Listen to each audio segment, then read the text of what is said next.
Hello everybody, and welcome to the Wench Bench, where friends sit and talk about fabulous fictional females and how their stories have influenced us throughout our lives. My name is Alison. And my name is Fonda. And today we're going to do something a little different.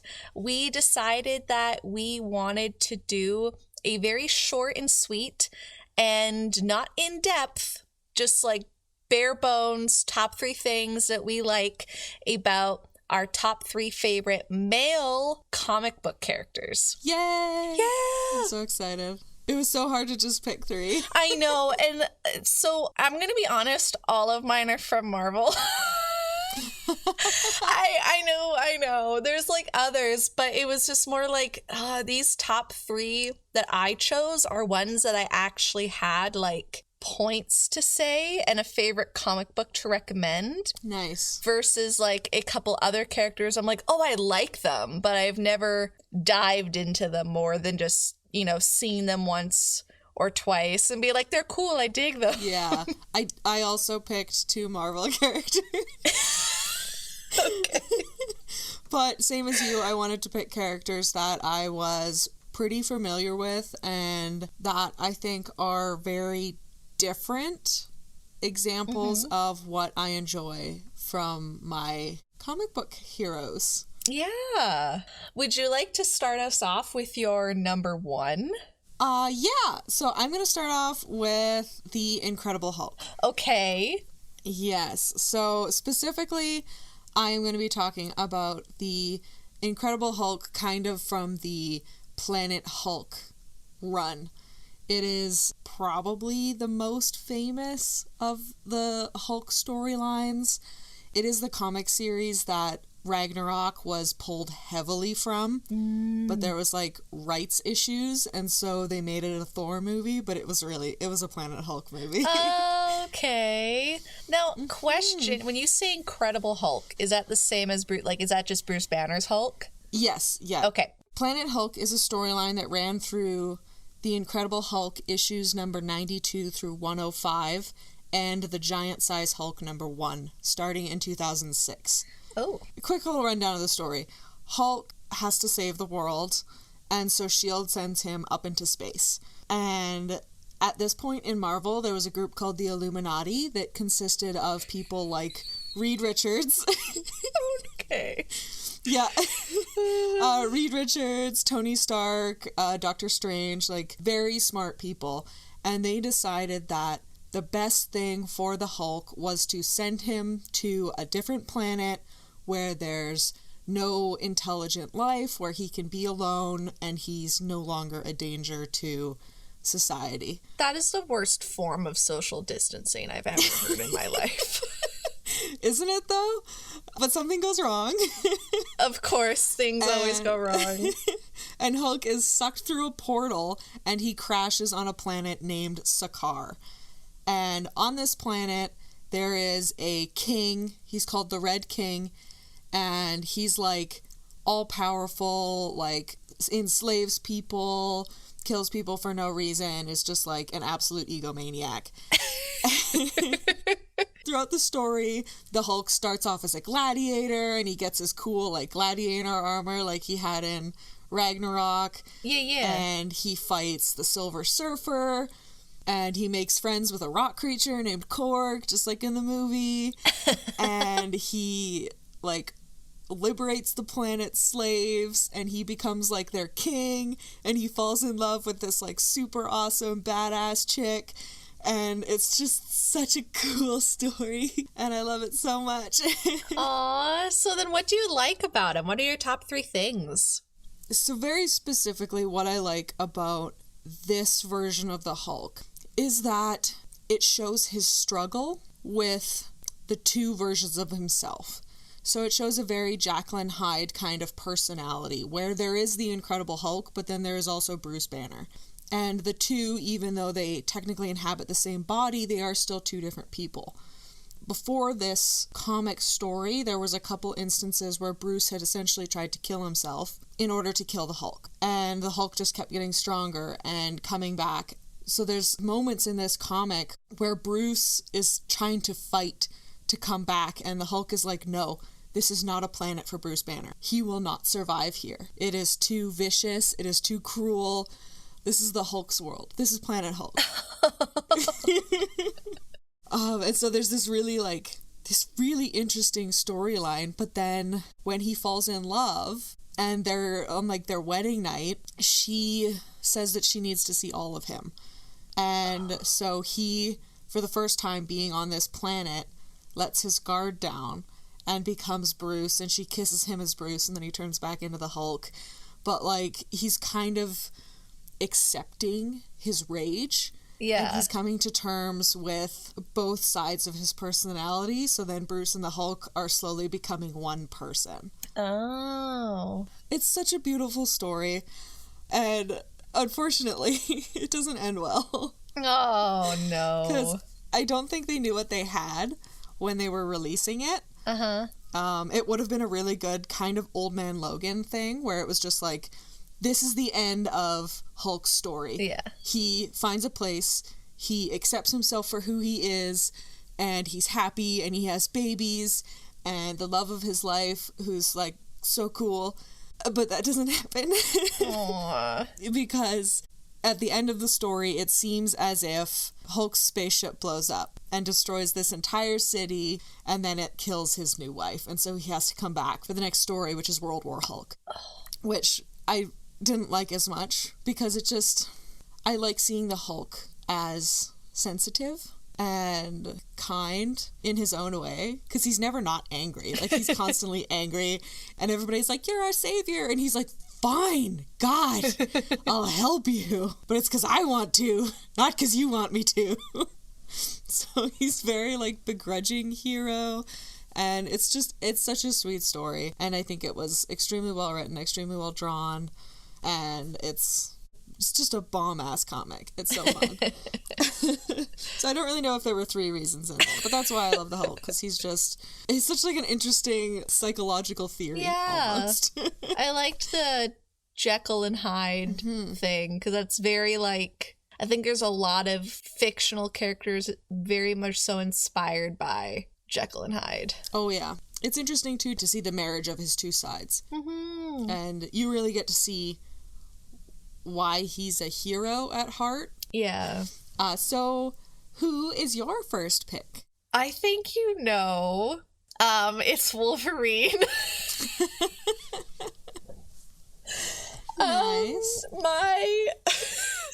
So I could do a whole episode about him, but if I'm just giving like my top 3, like skimming the surface reasons why I like him, and I want to tell you before I give my comic book recommendation and go a little bit, but the one main thing that drew me to him when I was a kid, in 2007, when the very first X-Men movie came out and Hugh Jackman was on screen, oh boy, let me tell you that Hugh Jackman.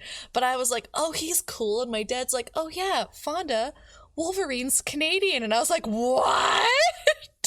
What? And so, shallow reasons, but I love him a lot, and he's Canadian, so that like made me excited, because I felt like most superheroes early on, like the show didn't really tell us in the movies that he was Canadian. It wasn't until like later that we find out he is from Canada. Yeah. So I felt like most shows, especially if they were from the United States, I was like, all these cool people are from America. So it was nice being like, this guy is from Canada. Yay. I really like another little shallow thing. I love his catchphrase, bub. I just love how he says it, and it's just so like, it can be endearing, it can be hateful, like depending on how he says it, but it's always like bub. And I really like that, because I don't know if there's any other person that I know of in like mainstream media that has the catchphrase bub. It's just such a weird word, and it's just like a weird choice, but I love it.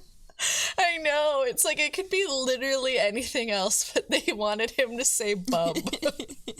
And then like the last reason, I guess, which is a little bit more into diving into who he is a hero. But no matter what, like, I don't care, like, what point in time you're reading or picking up the comics of Wolverine or learning about Logan, like, everyone consistently talks that, like, what he is good at is killing. Yeah. He's a hero who is very, very good at killing. Yeah. And that theme is, like, constantly discussed and challenged and brought up in the series, whether it's, like, him coming to terms with it or other people bringing it up.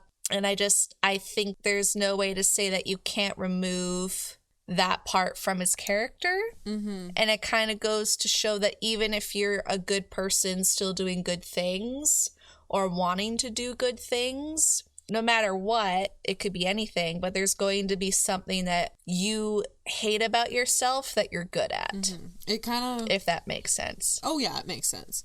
It kind of reminds me of, like, the nature versus nurture argument is very much exists within Wolverine. Yeah. Like, his nature, his design is to kill, and then his nurture is, like, this kind of begrudging hero who, against his better judgment, creates these connections with these do-gooders and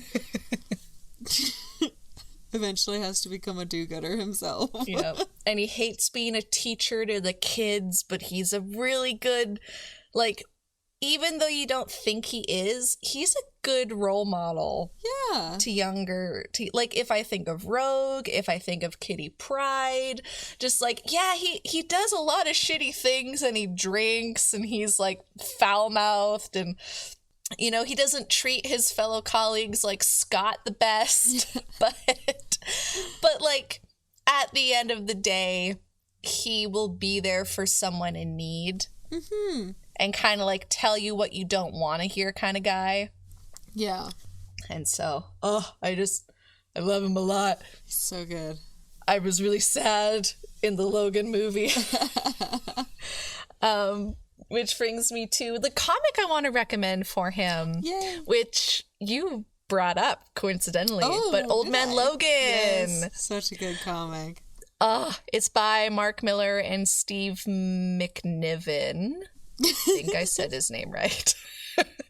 But basically the premise is decades ago, the villains won and the heroes were killed and Logan retired to a farm and he was vowing to never pop his claws again. And I really like the term pop. Yeah. Because it's like boxing, like pop, pop. Yeah. And but like, it's not schninked. Like, I really wanted them to use the word, like, schninked his claws again, but they used pop, which is fine. Yeah, it's fair. But in the comics, circumstance lead to him joining a blind Hawkeye, and they go eastbound, and they go down, and they're, like, delivering a secret package, and along the way, they run from hillbilly Hulks. Yeah. And Venom T-Rexes and a vindictive child with an Ant-Man helmet. And it's a story with, like, a strong emotional vein that never forgets its, like, pulpy or pop culture roots, kind of. Yeah. But I think I read it after the Logan movie. Because I was like, I don't want him to be dead. And it was really good. I really liked it. I especially liked Hillbilly Hulk. Yes. Yeah, he's great in that one. He was a good one. But yeah, I really love Wolverine so much. I'm glad that he's not dead. And it's, like, really, in comic books, very few characters stay dead. Yeah. Like, even Gwen Stacy's alive as Spider-Gwen, but, like, for the longest time, it was, like, there was certain deaths that happened, and then when your character died, you're like, oh, no, Wolverine's dead, but now I'm like, he's back. Like, I know he's back. Yeah. At some point. The biggest issue, which is an underlying issue in all comic creation, which is why everybody's like, why do they have to change genders and colors of existing superheroes? The answer to that question, no matter where you're coming at for that question, we're not going to discuss those people, but it's because they don't pay creators anymore. Mm-hmm. They no longer have decent contracts to get artists, and like writers or anybody who want to create something new because they never own what they create. Yeah. And they are never paid the appropriate amount of money. And so rather than ever creating something new, they just keep rehashing the old stuff, which sometimes when it's done well, something like Old Man Logan can be done really well.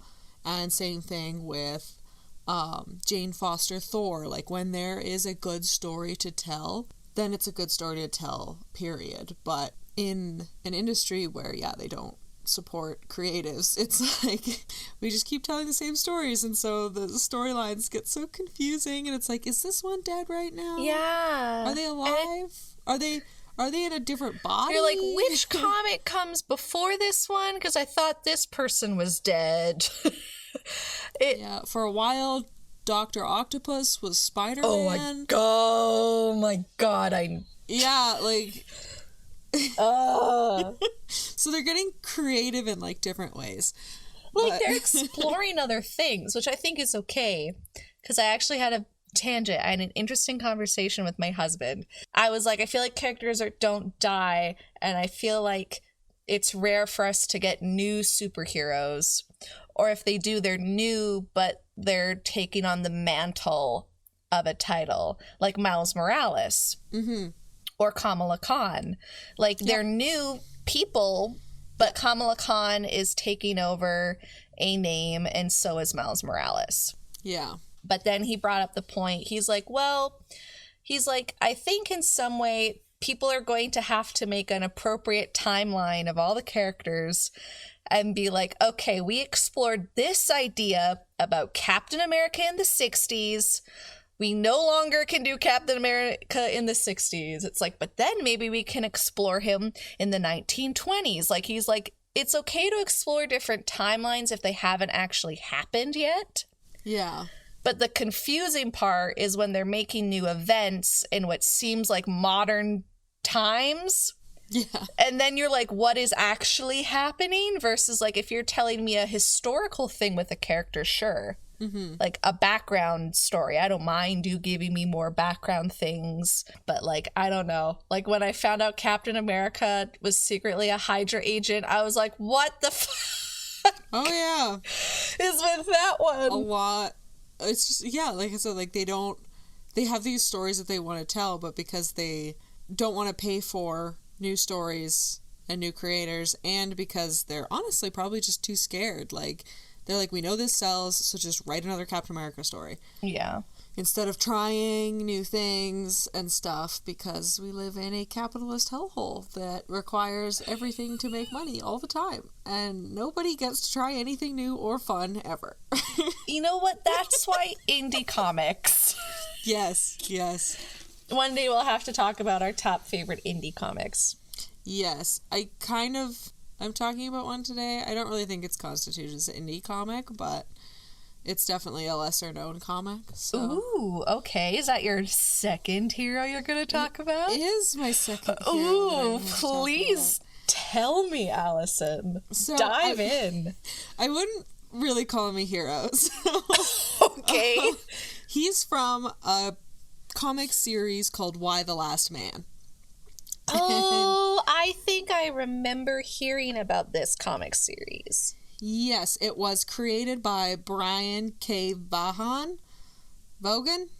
I'm going to go with Brian K. Vogen and Pia Guerra. I really wish comics, when you search up creators, they have a little audio thing beside them so they can tell you how to say their name. Yeah, Vaughan. Vogen? Vaughan? Vaughan. I am so sorry, person. I know. I'm going to go with Brian K. Vogen. Okay. Published by Vertigo and was released between 2002 and 2008. Vertigo is owned by DC? Yes. Yeah, it was a sub thing. So, it's not really indie, but it's also, Vertigo kind of takes stories that aren't DC enough for DC. Got it. If that makes sense. No, that does. In this comic, they don't really tell you what it is. Even after you're done reading the whole comic, it's kind of vague about what the actual answer is and why this happened. But every mammal on Earth with a Y chromosome dies. Oh no, oh no, no, not all the good boy dogs. All the boy dogs. No! Alison! All the boy horses and the boy whales. Oh no. Naughty. Oh, except for a young man named Yorick Brown and his capuchin monkey Ampersand. Wait, did you say a capuchin monkey? Is that not what it's pronounced as? I don't know. I don't know what type of monkey that is. I'm just double checking I heard you right. Yeah, he's a capuchin. And it's like, you know how Ross had a monkey for a while in Friends? Oh, yeah. It's like one of those. Okay. And so he has this monkey because he was like kind of training it for it's actually inspired by a real life organization. I believe it's called Helping Hands. Oh. Where you have like trained monkeys and they help people with disabilities and stuff. So they do things for them. Aww. So Yorick is the last man on Earth throughout like the whole book, and it's wild. Like, it's such a fun comic. I'm going to be talking about a bunch of the different female characters in it, because obviously that's all you can talk about. So he is... It's perfect for this series of ours. Yeah. So he is the last Y chromosome having man on planet Earth. Wow. Okay. It's a really fun comic, and like, so everybody, like, a bunch of people die, like planes crash, car crashes, like, so over 50% of the population is dead because of all of the accidents and stuff too, killed countless of everybody else as well. Jesus, because like, you imagine every plane that's in the sky that's driven by a male pilot, every car driven by a man, like, all of it. Oh no, what if you're a heart surgeon trying to save... Oh no! So, like, the world collapses, and all Yorick wants to do is find his fiancée who's in Paris. And so he wants to, like, try and find his fiancée, and throughout the whole comic, he's being chased by multiple different parties who want him for various reasons. Some to kill him, some to study him. One lady wants to clone him. And so there's a U.S. government that's following him, and Israeli army commando. There's a group called the Daughters of the Amazon, and a ninja, and like a bunch of other things. It is wild, and it's so fun. And so he is traveling to go try and find his fiancée, and he's making all of these connections, and he's getting to know all of these different women. And for a while, his sister's trying to kill him because she was like brainwashed by like the Daughters of the Amazon. Like, it's such a fun comic. But the biggest reason I like Yorick is that they could have written such an asshole. Yeah. Or a misogynist. Yeah, like somebody who's just like, oh, like, fuck yeah, I'm the last man on Earth, I'm gonna get so much fucking pussy, like, I'm gonna get laid all the time, it's gonna be amazing. But, like, Yorick's not like that at all. Aww. He's like, all he's thinking about is his fiancée and how he wants to get back to her. At one point, he kind of, because I believe his fiancée was actually planning on, like, breaking up with him before this happened. Oh. And so he's trying to track her down, and she's like, oh, I don't know if I want to be with him anymore. And then he ends up kind of falling in love with this, like, agent who's trying to protect him, who was sent by his mom. And, like, it's just, he's such, like, a sweet boy. Aww. He's an amateur escape artist and, like, a magician. Oh, boy. He's just so sweet. And... yeah, like I said, like, for a comic that could have so easily drifted into very inappropriate, like, territory, he constantly remains, like, respectful and kind, and, like, he just wants to, like, find his girlfriend and keep his monkey safe. And Ampersand is adorable. He's, like, the cutest little monkey ever. Aww. And they're just the sweetest pair. And yeah, he's such a good example of, like, a good man. Yeah. And at the end of it, they like clone him. And oh boy. A lot of stuff happens. One of the theories in the comics is that something in Ampersand's poop kept them both alive. Like somehow Ampersand was like a mutation or something that like kept them okay. Okay. And so yeah, it's a fun comic, and it's a great ride. Aww. I will have to read it sometime. I have heard it's good. Yeah, I'll let you borrow them. Oh, thank you. I appreciate it. Just a little fun fact. He actually, Yorick has a Zippo lighter that says "fuck communism" on it, and that is a direct reference to the Preacher comics that I've talked about. Oh, because in the Preacher comics, Jesse has that lighter. Hey, Easter eggs. Love good little Easter eggs. I also got to meet Pia at a comic convention. Oh. She drew me a little picture of Hero. The Hero is the name of Yorick's sister. Oh. Yeah. So I have a little Hero sketch. Lucky. Because she's my fave. Oh, you're gonna talk about her someday, aren't you? Yeah. Okay. Yeah, and then we'll get into all the drama, because I'm pretty sure it's the Daughters of the Amazon who are like going around and like burning sperm banks and stuff, because they're like, they see I oddly had a question about the sperm. Is all the sperm with Y chromosomes gone? Yes, I believe it is. It's been a while since I've read it, but I believe basically if there's a Y chromosome, it's wiped out. Oh. I actually am pretty sure that astronauts get down from the space station somehow, and there's I think it's 2 men and a woman, and the 2 men die right away. Oh, so space is okay. Space is fine, but Earth is not. So they came back, they found out that all of these men died, and then they just fucking die. Oh no. Yeah. Oh, that really sucks. That is very unfortunate. Yeah. It's wild. It is a wild comic. Oh boy. Sounds like a good ride for a future episode. Oh yeah. It's gonna get wild, and it's gonna get weird. So who is your next favorite male character? Oh, well, it is Gambit. Oh, nice. Nice. He is, I think, kind of underrated. I think he's so cool, and I'm very sad that Channing Tatum movie hasn't gone through, and the Gambit movie keeps getting canceled, because that could be a really good superhero spy movie. So, okay, going into the top 3 things. I love his mutant powers. Yes. It's so interesting, and they make him a really good thief from molecular acceleration that allows him to do that really cool card trick that everyone sees, where where he lights up a deck of cards with his purple glowy. It looks like magic to me at first, but it's not. And then he uses a kinetic energy to have them blow up things. But he also has hypnotic charm, his eyes. Yeah.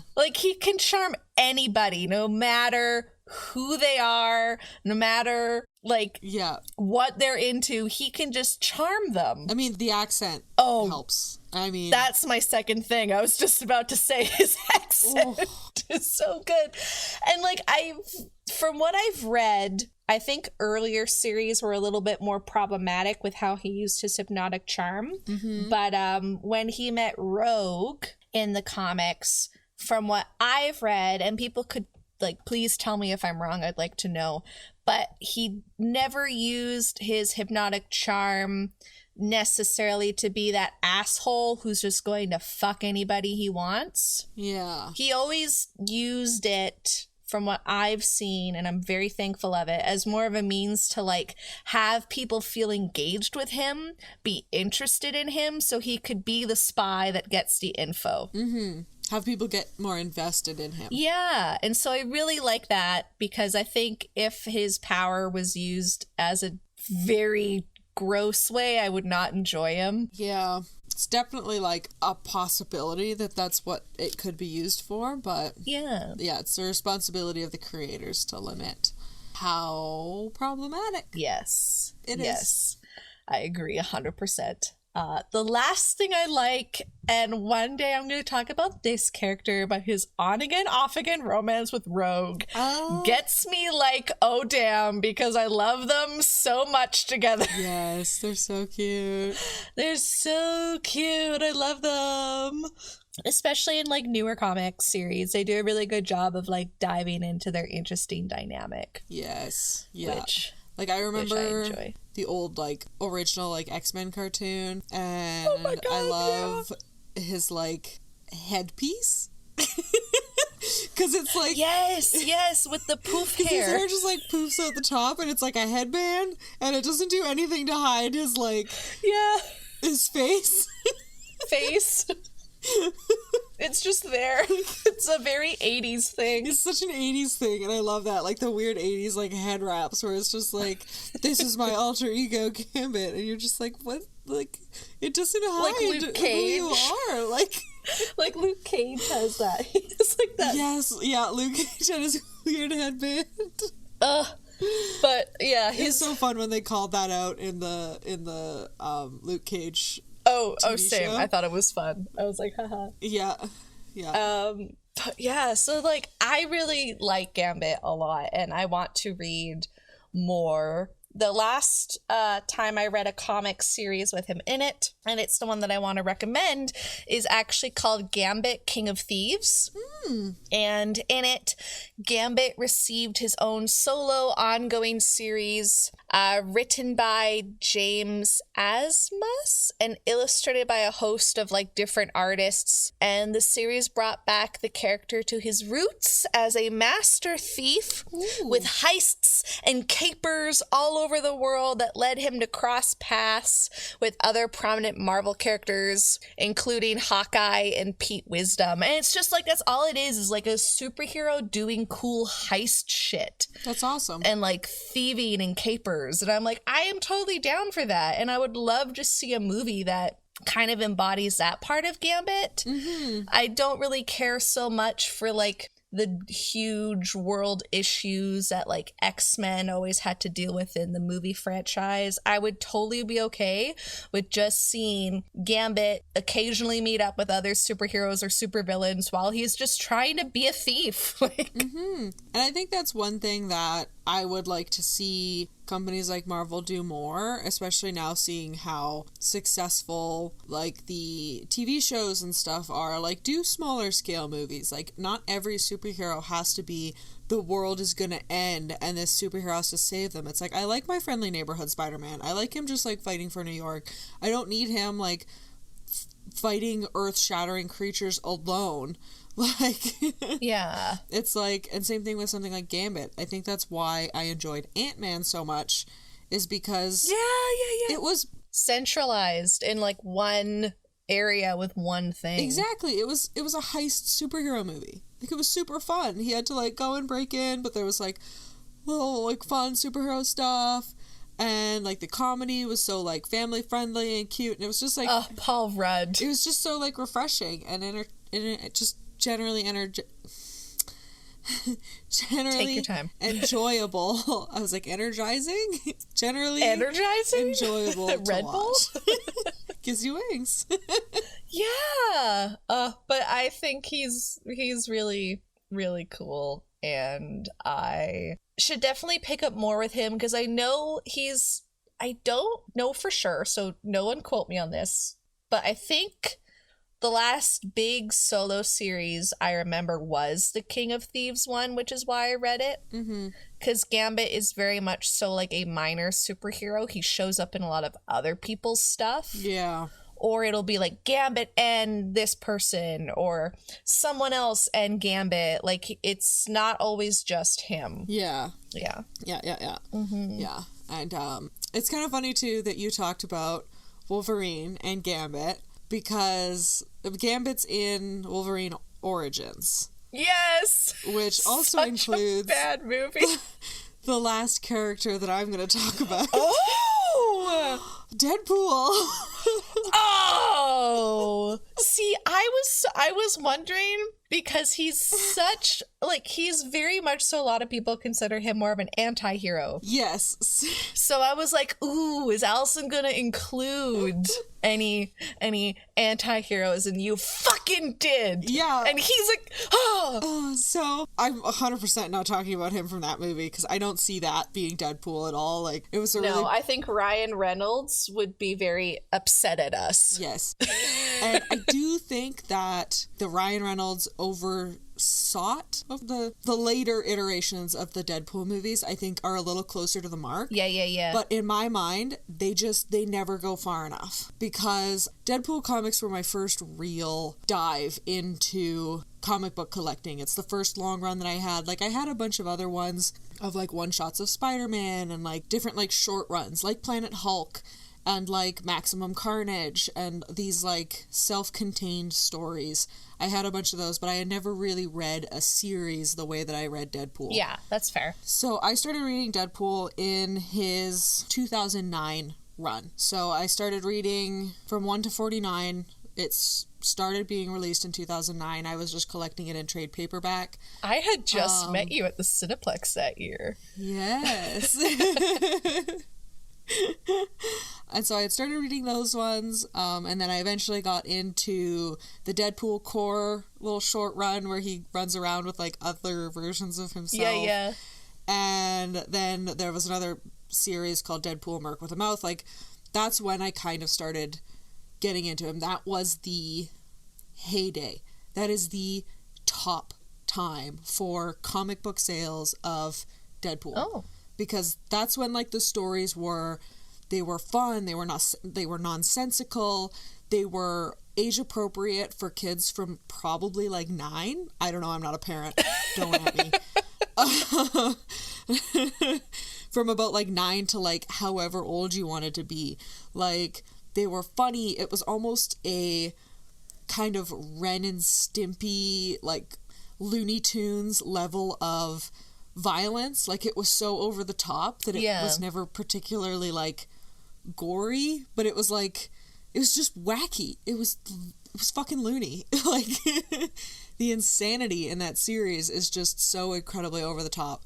And although I did enjoy the Ryan Reynolds or the Deadpool movies, I wanted more. I wanted more wackiness, and honestly, I disagree with making him swear.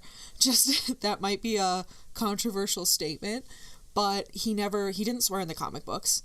He didn't say fuck all the time. Like, I think that it was... Does he swear in current comic books? I'm not sure, because I stopped reading after that run. Like, it just got to be a lot, and then it kind of changed writers, and then it lost that happiness and that joy and that, like, surrealist almost.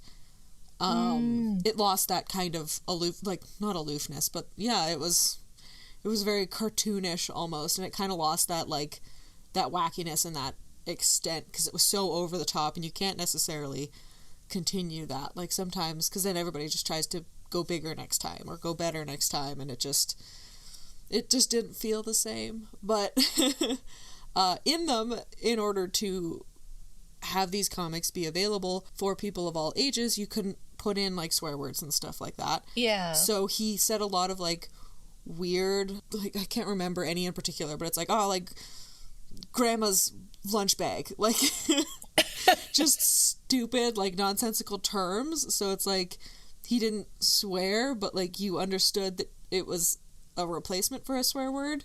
Yeah. Kind of like when people say, "Aw, fudge." Like, yeah. It was like that. So like, yeah, I want more crazy out of my Deadpool, because he is fucking batshit. And that's like my number one reason why I love him, because he is crazy, and there's like multiple different colors of bubbles, so there's like always 3 versions of him talking to himself. Mm-hmm. So there's like physical Deadpool, and then there's Deadpool's 2 voices in his brain at minimum. And they're 2 different color boxes, and he like refers to them. They're kind of like his like angel and devil shoulder ones, because they're always arguing. And through this run, Deadpool decided that he wants to become a hero. And so through all of this 1 through 49, he is trying to be a better person. Aww. And it's so cute because he's like, I'm going to be a better person. But his brain doesn't work that way. And so he's like, oh, if I just kill this dude, it'll rescue all these people. And Spider-Man shows up and he's just like, fuck, dude, no killing. Like, stop. And like Deadpool like begs Spider-Man to train him. So for a little while, Spider-Man is trying to train Deadpool to be a good guy. He tries to join the X-Men for a little while. Oh my gosh. The one thing I do enjoy is the Spider-Man and Deadpool relationship. It's very fun. Yes. I did read those comics. I actually have those in like issue. There's a Spider-Man Deadpool run, which is really fun. In the early comics, is that when they say that Deadpool's Canadian? Because I know that Deadpool's Canadian. It is a hardcore fact. Yeah, Deadpool is Canadian and he's super awesome and like vocal about it because he kind of... In the earlier versions of Deadpool, he was just another mercenary. Yeah. And then it wasn't until like 2009 when he started getting like really like breaking the fourth wall, like all those kind of weirdness. Throughout this run, one of his best friends is a Hydra agent named Bob. Yeah, Bob! So good. Love Bob. As I mentioned, tries to become an X-Man, fails spectacularly, convinces Spider-Man to turn him into a good guy, also doesn't work well. Yeah. He joins the Secret Avengers, kind of. I'm not going to get into that. You got to read the comics to figure it out. He fights vampires, kills an alien hitman, which means he is now married to that alien's wife. Oh. And then he travels to space and is now a space mercenary. He tries to get the Hulk to kill him by, like, annoying him. Okay. And... Like, one of the last stories of the comic is he has a stalker who's been collecting pieces of him from his, like, battles all around the city. Oh! And, like, keeping them in her fridge. And when he finds this out, like, she ends up dying. And so he throws out all the pieces into the garbage bin. And then when they thaw, they grow back into, like, evil Deadpool. Ew! Like... Ew, I'm just saying, ew, that's so gross. He's like a patchwork version of him, and it's like all his different costumes kind of patched together. Oh, God. So, like, seriously, like, just those statements, these stories are fucking wild. And, like, oh my God. They're just so weird. Don't you have a favorite video game of Deadpool? The Deadpool video game is very fun. I did enjoy it. It's just the general Deadpool video game. It's a good time. So yeah, like it's just he's just so fun, and I love that kind of era of Deadpool from that time. Another quick little fun fact for all you people out there. When Deadpool was created, he wasn't a particularly original character. This is pretty well known by now, but some people don't know this. He's pretty much just a ripoff of Deathstroke. Yeah. Because Deathstroke's name is Slade Wilson. And Deadpool's name is Wade Wilson. They're not really hiding it. No. At all. Deathstroke is also a super agile soldier-style character. And so, since that's what Deadpool started as, he wasn't really that, like, fantastic. And I think that's why when they changed him to, like, the crazy, that's why he did so much better. But then DC, somebody in DC who I love, by the name of Amanda Connor and Jimmy Palmiotti, decided that they were going to continue the tradition of DC and Marvel swapping characters back and forth. And they created the character known as Red Tool. Oh, I remember hearing about this. So Red Tool is in the Harley Quinn comics. He is essentially Harley's stalker who turns into, like, her, like, good-natured, like, friend character. And Red Tool's, like, actual name is Wayne Wilkins. Okay. So it's really, like, it's... continuing the mantle. Yes, it's continuing the mantle and, like, all in good fun kind of trading of ideas. And I also think it kind of came from, for a while there, people were really like shipping Harley Quinn and Deadpool online. Oh, I think there's like a pretty famous, I don't know if it's a fan drawing or if it's from someone from Marvel or DC, but there's a picture of like them smooching or about to smooch. Yeah, something like that. But either way, it's a fun little like tongue-in-cheek reference. But Red Tool's hilarious. He carries around tools and like throws saw blades and stuff. But yeah, that's why I love Deadpool, because he's wacky and awesome. So who is your final favorite male character? So this was difficult for me because anyone that ever comes into my house will see that I have a bunch of Spider-Man stuff in my house. Yes. I just do. And so I'm like, maybe I'll talk about Peter Parker. I'll talk about Spider-Man. But then I was like, but you know who I have been really enjoying lately? And it's because of the Spider-Verse movie. Yes. Miles Morales. Ah, he's so good. I know. I've always thought that his charm was his like initial reluctance to be Spider-Man, and his fear that he wasn't smart enough or capable enough to fill the mantle. And I really like that. And he is a kid. Like, he's not the high school kid about to graduate from high school. He is a young teenager at the start. And I think for most of the comics he's in, he's just a kid. I think so.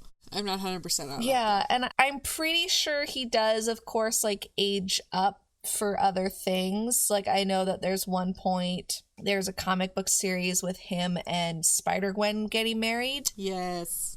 Oh, they're so cute. Oh, they're very cute. But yeah, so I'm like, he is just a kid, and he's kind of a good superhero for young kids. He's great. Yeah, especially in Spider-Verse. That was a really, really good movie to introduce him to mainstream media. Yeah. Really good. And the last thing I want to just quickly touch on before I recommend a comic is his costume. Oh, so good. Is minimal, and I really dig it. Yeah. Like, it's like a very clean design, and I love it very much, and it looks really cool. So cool. Sorry, I really enjoy a good costume design. Oh, yeah. Random side tangent about Spider-Verse. Like, that is my favorite superhero movie. Oh, it's so good. That's been released. It's got such a great storyline. It's beautiful, like, showing his family, his, like, loving mother and father, like, raising him to be a good person. So you're like, it's because of, like, their influence that he's a good person. Yeah. His dad, like, being a cop. The whole, like, uncle storyline. Oh, my God. Like, it's so good, and it's so well done. And after I watched it in theaters, I couldn't get over it at the end, because it's like I got to watch a comic book come to life. Yeah, they did such a good job. That's all I want. I'm so excited for the next one. And then, like, freaking oh my God, oh yeah. Oh, so good. And like the way that it's just all of the character designs in that movie. Hobo Peter Parker. Yes. Oh, dad bod Peter Parker. Like, yeah, the character designs in that movie were incredible, and not something that you could ever get away with in any medium other than animation. And everything they did with it, how funny it was. Like, when he hits the guy with the bagel, it's his bagel. It's really like Peter Porker. Fucking love that movie so much. So good.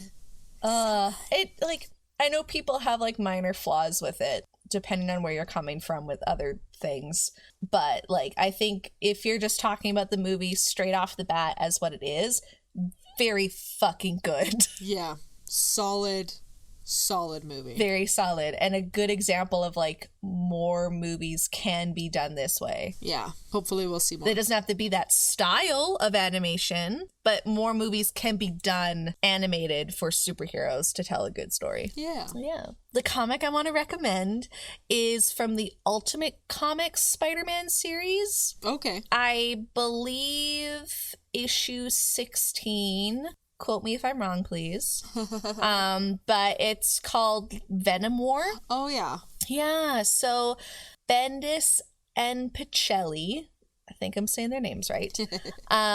So although the Venom War story was memorable for its first ever Miles versus Venom tale, I believe that Bendis and Pichelli's mini epic within it is best remembered for the way it gave Miles his first real loss. Because it's unfortunate, but pretty much every rendition of Spider-Man or Spider-Woman or Spider-Pig, everyone has a goddamn loss that shapes them to be the spider person that they are. And spoiler alert, I guess, but for Miles, it's the fate of his mom. So it was like his version of the death of Gwen Stacy that it was for like the original Peter Parker. Yeah. So potentially, I think people were saying in like some quick things I was reading in the comments section online after I read it digitally was that this could have been the end of Miles Morales' superhero days because it happened when he was a kid. And he violently wanted to reject the Spider-Man persona in the comics for that one. But even though tragedy is inherent for all Spider-Man and Spider-Women, Miles was no exception to this rule. And he does eventually pick up the mantle because there's more Miles Morales as Spider-Man comics. But it was just kind of like a really good one because he is a kid, and as I was reading it, I was thinking a lot of other kids that maybe have lost a parent at such a young age could connect with this superhero. Yeah. I couldn't really connect with Peter Parker. Yeah. Unfortunately, like I wasn't his age. I never had my uncles and my aunts raise me. I know it's like to lose somebody, but like I couldn't personally connect on like that core level. Yeah. But I think for Miles, especially because he's a person of color. Yeah. Because of both of his parents in the comics. Yeah. Miles is African American because of his father, but he's also part Puerto Rican because of his mother. Like there is a lot happening. And I think anyone that can identify or view themselves like Miles, like they're going to really connect with it. Yeah. And feel for his loss. And so that's why I thought it was good. Anyway, so I just think Miles he's really good. He's a good character. I really like him. I am excited to see what they do with him again because they're doing another Spider-Verse movie. And Yeah, I think he's such a great role model too. I don't read much of him in the comics, but definitely as far as like the Spider-Verse is concerned, I think it's a really good choice for them to have a hero who chooses to be a hero without that like hero history, right? Like he loses his uncle, but so many comics it is this tragic thing where it's like you lose your parents, you lose your girlfriend, you lose your boyfriend, your wife, like whatever pushes you to be a hero is always this like tragic loss, whereas I feel like Miles had the desire to be Spider-Man before he lost his uncle. Yeah. He wanted to be a hero. He wanted to help and to save and to make sure that he never had to watch another Spider-Man die. And like I thought that was it was a very good touch to have him still have both of his parents, to have this loving home and healthy home life to come back to, which I don't think is shown enough in media. Yeah. Kind of period. So it's cute seeing him with his little happy family. I know, I like the and how much his mom loves Spider-Verse. him and just kisses him all the time. And oh, I know. how his dad makes him say he loves him. I know. It's like, I love you, son. It's just like, so cute. They're just and yeah, like showing those kinds of emotions and showing how that like that's made Miles stronger. Having parents who are open emotionally with him and encourage him to be that too. Yeah. So it's very, very well done character, and I love him. I know, he's good. Anyways, so, I guess that's why we like these 3 male comic book characters. A lot of them are from Marvel. Yeah. We'll diversify a bit next time. I didn't feel like getting into Aquaman today. That's fair. And I will be quite honest in saying that I sometimes don't know where to pick up a lot of newer reads. Yeah. Until they blow up and everyone's like, you gotta read this thing on Twitter. And I'm like, okay, cool, thank you. There's just so much. Yeah. It's definitely easier to pick up like shows and movies than sometimes it is to pick up comics. Yeah, definitely. Allison, is there anything that you maybe want to quickly say that you're excited about? Well, today, and well, right now, kind of when we are recording this, the quarantine restrictions are starting to lighten up here in BC. Mm-hmm. So Fawn and I got to see each other. Yeah. For Dungeons and Dragons yesterday. Oh. And I got to go to my parents' house for dinner. So it's been really nice getting to be able to see people again in like small, like limited numbers. Very limited, yeah. But for the first time in like 3 months, or I guess a couple weekends ago when we were first allowed to like open up and go to somebody's house, I got May 16th, 2020 was when they announced we could kind of start trying. Yes. So on that weekend, we did go to my parents' house for dinner. They were the only people that we went to go see. Everybody else had to wait until like June. Yep. Yeah.